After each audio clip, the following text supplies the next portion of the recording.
Bonjour à tous. Du coup, je fais ma thèse sur le paludisme et je m'intéresse particulièrement au contexte de préélimination du paludisme. Et donc aujourd'hui, je vais vous parler de la frontière entre la Guyane française et le Brésil, en particulier. Ma présentation s'intitule du coup « Le paludisme sur la frontière franco-brésilienne en phase de préélimination, quel rôle des mobilités ?» Alors d'abord, quelques rappels sur les enjeux autour du paludisme. Donc, c'est une maladie qui est transmise d'abord par des moustiques anophèles. Elle a été responsable de 600 000 décès en 2021, principalement en Afrique et avec le Plasmodium falciparum. C'est une maladie qu'on peut éliminer, donc c'est une cible de l'objectif de développement durable numéro 3 de l'ONU, c'est que justement d'éliminer le paludisme dans au moins 35 pays d'ici 2030. Et donc à droite, vous avez la carte du monde avec les pays où il y a encore du paludisme et les incidences. Donc là, c'est les incidences en 2018.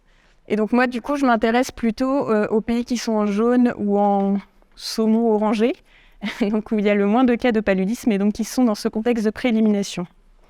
Et donc aujourd'hui, je vais vous parler de la Guyane. Donc pour ceux qui ne savent pas, la Guyane, du coup, c'est la petite zone jaune qui est située au nord de l'Amérique du Sud. Et donc c'est un département français d'outre-mer. Alors la Guyane, il faut savoir que c'est un territoire qui est à 90% composé de forêts. Et du coup, les villes sont principalement situées sur le littoral. Donc, c'est comme vous pouvez le voir sur la carte à gauche. Les quelques villes qui sont à l'intérieur du territoire, elles sont accessibles principalement par le fleuve ou par avion. Donc c'est un territoire français qui est un peu particulier par rapport à ceux qu'on connaît. C'est aussi un territoire qui est multiculturel, parce que vous pouvez voir sur la droite, c'est les langues de première socialisation des élèves en Guyane. Et donc, il n'y en a que 37% qui ont le français en langue de première socialisation. Et donc, les autres langues, c'est les langues créoles et puis, du coup, des langues aussi amérindiennes qui sont les peuples originels de la Guyane. Alors, concernant le paludisme, donc, quand on parle de préélimination, donc, vous voyez à peu près à quoi ça ressemble sur la courbe des cas rapportés de paludisme en Guyane. Donc en 2005, il y avait encore à peu près 4500 cas. Et en fait, avec les années, ça a diminué. Et là, on est sur une phase de plateau diminuant, on va dire, avec quelquefois des pics. Et donc, c'est justement sur ce contexte-là que je travaille, donc quand on arrive à la queue d'épidémie, entre guillemets. Donc en Guyane, c'est principalement dû à Plasmodium vivax. Et donc, le taux d'incidence en 2021 était de 0,5 pour 1000 habitants. Et donc, principalement... Donc, comme vous voyez en bleu, le falciparum est quasiment terminé. Alors, du coup, quand on a aussi peu de cas, les cas ne sont pas répartis de façon homogène sur le territoire. Donc, paradoxalement, ils sont plutôt dans les zones où il y a le moins d'habitants, donc ils sont dans la forêt. Et ça, c'est principalement lié à leur paillage, légal ou illégal. Et puis, ils sont aussi situés sur la frontière, donc notamment la frontière avec le Brésil. Et donc, ça, c'est la zone sur laquelle je vais travailler, moi. Du coup, en termes de stratégie de lutte, en Guyane, il y a le dépistage et le traitement, avec notamment des centres de santé de proximité à l'intérieur des terres, donc dans la forêt, dans toutes les villes que vous voyez. De la lutte antivectorielle autour des cas, du traitement prophylactique, mais en fait principalement que chez les militaires qui vont en forêt. Ça ne concerne pas tellement les autres voyageurs. Et puis la surveillance.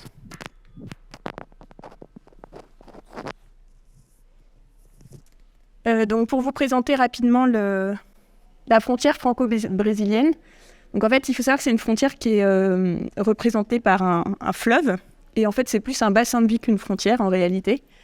Donc si on part de l'amont de la rivière, donc c'est la zone violette, vous avez quelques villages amérindiens qui sont principalement associés des zones de repli de leur paillage. En fait, donc c'est la principale activité économique dans ces endroits-là.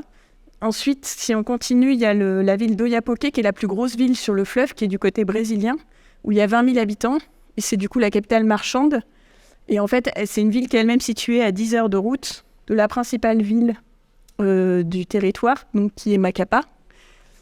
Ensuite, si on continue à 15 minutes de pirogue, il y a Saint-Georges. Et donc ça, c'est la principale ville côté français. Donc Saint-Georges, c'est 4 000 habitants, donc c'est tout petit par rapport à Oiapoque. Et donc, il y a Villa Victoria, qui est le quartier brésilien qui est en face de Saint-Georges. Et ensuite, il y a de nouveau des villages amérindiens qui sont accessibles uniquement par pirogue. Et il y a aussi le quartier de Saint-Georges qui s'appelle Trois-Palétuviers, qui est situé à 1 heure de pirogue du bourg de Saint-Georges. Et ensuite, vous voyez donc sur la droite, il y a une zone particulière qui s'appelle la zone Cabo Orange, qui est en fait des territoires indigènes. Et donc, c'est une zone historique amérindienne qui est très associée à la fois au Oyapoké et au bourg de Saint-Georges de l'Oyapock. Donc, il y a plusieurs types de mobilité dans la zone. Il y a de la mobilité quotidienne, donc pour le travail et pour les activités vivrières sur le fleuve. Il y a de la mobilité un peu plus épisodique, où les gens vont en week-end ou en vacances de part et d'autre pour voir leur famille, ou pour des raisons culturelles. Et puis il y a de l'immigration, donc c'est le lieu de passage d'immigration, mais c'est aussi un lieu où il y a de l'immigration qui reste. Par exemple, à Saint-Georges, il y a à peu près la moitié des participants de notre enquête, en tout cas, qui étaient brésiliens, alors que ça fait plusieurs années qu'ils sont à Saint-Georges. Donc, du coup, comme vous pouvez le voir, il y a quelques cas sur la frontière avec le Brésil, et moi, c'est à cette zone que je m'intéresse. Et donc, c'est pas le seul endroit dans le monde où, en contexte de préélimination, il y a quelques cas que sur la frontière. C'est quelque chose qu'on observe aussi ailleurs.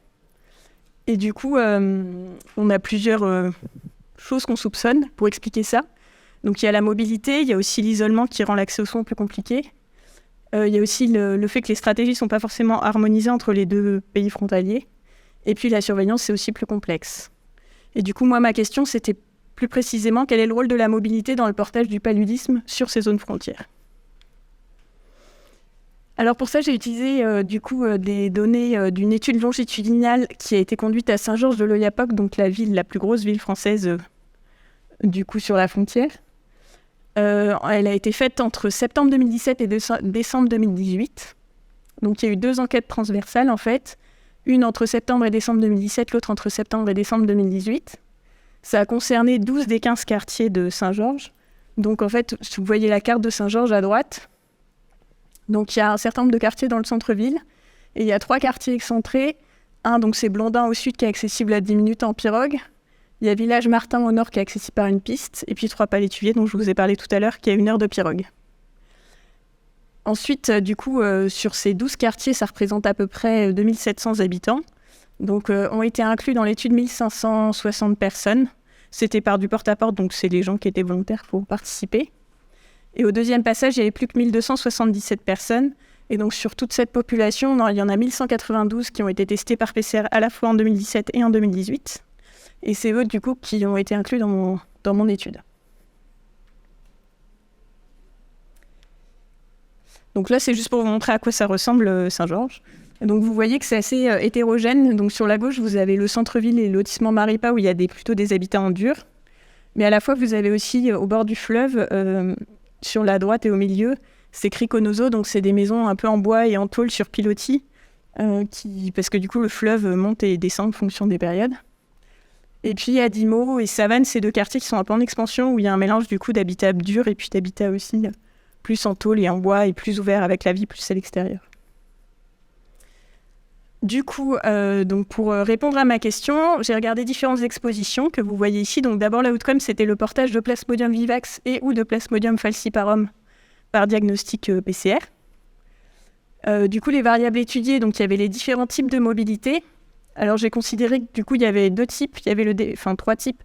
Le déplacement à proximité des villages pour les activités vivrières. Donc du coup, il y a la chasse, la pêche et la bâtie. Donc la bâtie, c'est de l'agriculture sur brûlis qui est assez spécifique de ces populations amérindiennes en Guyane et ça se fait en périphérie des villages en fait. Après, il y a l'orpaillage qui du coup peut être plus lointain. Et puis, il y a les voyages du coup dans la zone, notamment la zone Cabo Orange dont je vous ai parlé, qui est très associée culturellement pour certaines personnes de Saint-Georges. Ensuite, il y a une autre exposition que j'ai considérée, c'est la densité vectorielle du lieu de résidence. Et du coup, j'ai utilisé les travaux faits par une autre équipe qui l'avait estimé à partir de données de télédétection et de données météo. Donc, c'est la carte que vous voyez à droite. Et du coup, moi, j'avais les positions GPS des lieux d'habitation des familles qui ont été inclus. Et donc, du coup, j'ai évalué le risque de cette façon-là. Donc là, pareil, vous avez donc les abattis, ça ressemble à ça, à une certaine période, parce qu'en fonction du stade de l'abattis. Donc là, ils viennent de brûler, du coup, la forêt pour l'abattis. Donc après, j'ai utilisé un modèle gamme, dans lequel, du coup, j'ai mis les expositions dont je viens de vous parler, ainsi que des facteurs socio-démographiques qui sont réputés potentiellement liés au portage du paludisme. Donc du coup, la langue maternelle, le genre et l'âge. J'ai rajouté du coup une autocorrélation spatiale pour prendre en compte potentiellement l'impact de la proximité dans les comportements et puis dans les géographiques aussi. Et puis une autocorrélation temporelle parce que j'avais deux temps d'études. Et puis j'ai mis un effet aléatoire emboîté, participants, famille, quartier. Donc ma population, elle était assez jeune, donc, puisque la moyenne d'âge est de 23 ans, avec 44% d'enfants de moins de 18 ans. Les activités principales, pour 40% des adultes, du coup, c'était d'être à la maison. Il y en avait 19% qui rapportaient un job informel, 15% qui étaient salariés, 14% qui se disaient agriculteurs, 5% pêcheurs et 5% chasseurs. Et 65% des personnes interrogées étaient de langue amérindienne, donc de différentes sous-groupes linguistiques, mais du coup de langue amérindienne en global. Et donc vous avez la carte à droite en fonction des quartiers, parce que finalement les quartiers à Saint-Georges, ils sont encore très associés justement à l'appartenance ethnique finalement. Et du coup notamment vous voyez qu'il y a en plein milieu, il y a 3 quartiers relativement plus habités par des populations amérindiennes. Et c'est le cas aussi des quartiers qui sont plus à l'extérieur. Et vous voyez aussi qu'il y a des quartiers qui sont plus brésiliens, notamment le quartier de Criconoso et puis de Savane, donc c'est celui qui est en haut. En termes de mobilité, du coup, donc il y avait une mobilité transfrontalière sur le fleuve et dans les environs immédiats. Et donc il y avait 17% des participants qui voyageaient en zone Cabo Orange, donc qui est dans la grande zone sur la droite. Du coup, en termes d'activité vivrière, il y avait 50% de la population qui pratiquait la bâtie, 30% la pêche et 16% la chasse. Pas forcément très fréquemment, mais au moins régulièrement. Et du coup, c'était des... Là, je vous ai pas mis les résultats, mais comme il y avait beaucoup d'enfants, les enfants aussi participaient à ces activités, en fait. Dans une moindre proportion que les adultes, mais ils étaient quand même aussi présents, notamment pour les abattis. Je vous expliquerai après pourquoi, du coup. Il y avait une variabilité des mobilités par quartier, donc je ne sais pas si vous voyez bien en bas, mais du coup, notamment le quartier de Trois-Palais-Tuviers, il y avait beaucoup plus de personnes qui allaient en zone Cabo Orange, donc c'était 43%, je crois, versus plutôt entre 15 et 20% pour les autres. La pratique de l'abattis et la pêche, c'était aussi plus associé au quartier amérindien. Donc ça, c'est les résultats du portage du plasmodium sur les 2 années. Donc en 2017 et en 2018. Alors en 2017, il y avait 8% de portage dans la population. Et en 2018, il y en avait 3%. Et du coup, c'était dans tous les cas plutôt dans des quartiers périphériques et à Adimo. Donc plutôt dans les quartiers en dehors du centre. Donc les facteurs associés en bivarié, donc dans les 2 années, le quartier, le lieu de résidence était associé, la densité vectorielle du lieu de résidence aussi, le fait d'avoir fait un voyage en zone Cabo Orange et la pratique de l'abattis et de la pêche. Après, en 2017, spécifiquement, il y avait la chasse et l'orpaillage, et en 2018, l'âge. Du coup, je passe assez vite parce que ce qui est intéressant, c'est plus dans le modèle final. Du coup, là, finalement, en multivarié, il y avait du coup plus que la densité vectorielle du quartier de résidence, avec un notre ratio à 4, sur le élevé versus faible. Et puis, le voyage en zone Cabo Orange et la pratique de l'abattis avec des odds ratios plus vers 2. Et puis, il y avait également l'association avec l'âge, avec un risque plus faible en dessous de 20 ans. Donc les limites de l'étude, c'est qu'on a généralisé les habitudes de vie à partir d'une enquête transversale et on n'a pas utilisé les fréquences d'exposition, où il y en a qu'on n'a pas mesurées, mais ça on en a discuté avec les personnes qui ont fait l'enquête et qui disaient que culturellement c'était compliqué d'avoir cette information et qu'elle n'était pas forcément fiable. Ensuite, il y a certaines mobilités qu'on n'a pas mesurées, comme les mobilités quotidiennes, parce qu'on demandait uniquement les mobilités où il y avait une nuit en dehors de chez eux. Mais bon, du coup, elles sont plutôt pendant la journée et du coup, il y a moins de piqûres de moustiques. Et puis, du coup, on sait qu'on n'est pas représentatif dans les personnes interrogées parce que notamment, on sait qu'il y a plus normalement de personnes qui parlent créole. Et là, c'était pas en pourcentage, c'était inférieur à ce à quoi on s'attendait. Les forces, c'est que le recrutement et le questionnaire a été fait avec des médiateurs. Donc, du coup, on a des réponses qui sont plus fiables, notamment sur l'orpaillage, par exemple, qui peut être compliqué à collecter. Et puis, on a des données individuelles sur diverses mobilités.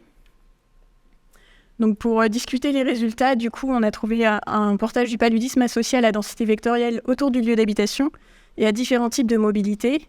ce qui sous-entend potentiellement une de multiples sources d'infection, ce qui est en accord avec ce qui a été trouvé dans la ville brésilienne de l'autre côté, à Oiapoque, où ils avaient trouvé dans des analyses de génotype de Plasmodium une diversité donc, qui sous-entendait aussi de multiples sources, malgré le fait qu'on soit dans une phase de préélimination. Il y a aussi un lien avec la zone Cabo-Orange qui avait été suspectée déjà aussi sur la base d'autres études qui s'étaient intéressées à la chronologie des épidémies. Et du coup, il y avait une chronologie compatible. Et puis, il y a des liens familiaux et culturels entre les deux zones. Et puis, le lien avec la pratique de l'abatis. Du coup, les abatis sont en périphérie des villages. Donc, il y a potentiellement une densité vectorielle plus élevée. Et puis, souvent, c'est soit des abatis communautaires, soit des lieux où on se retrouve en famille ou en communauté pour s'aider dans les différentes tâches. Et puis, il y a des familles qui passent le week-end, par exemple, qui dorment sur place, etc.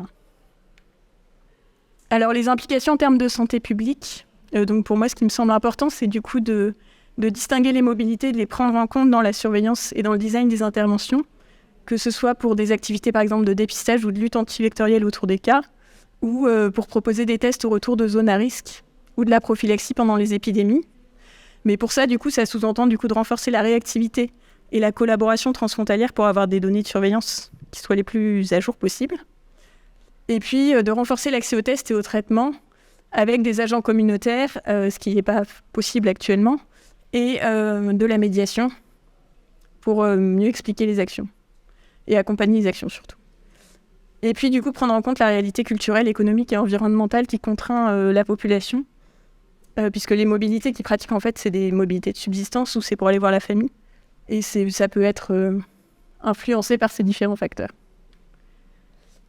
Donc, pour conclure, le portage du paludisme, il est associé à la densité vectorielle autour du lieu d'habitation et des différents types de mobilité. Et du coup, voilà, je pense que c'est important de les prendre en compte dans la surveillance et le design des interventions. Et du coup, pour ça, renforcer la réactivité et la collaboration transfrontalière. Merci de votre attention.